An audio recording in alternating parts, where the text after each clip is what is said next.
Hi friends, welcome to 5 Minutes Talk YouTube channel.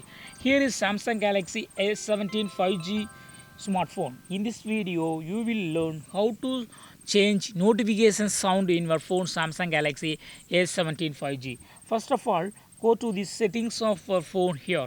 Then go to sounds and vibration, and here you will find options called notification sound. Just click on it so that you will have the notifications listed here, and that can be selected here itself. Okay, so any notification sound here you can select.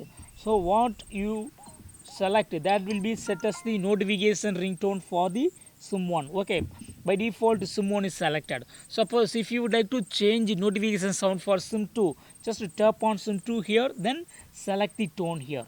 Okay, I have selected this, and just to go back, that will be now applied for the notification sound for sim1 and sim2. Okay, so in this way you can easily change notification sound for sim1 as well as sim2 for our phone Samsung Galaxy A17 5G smartphone. That's all friends, thanks for watching, bye.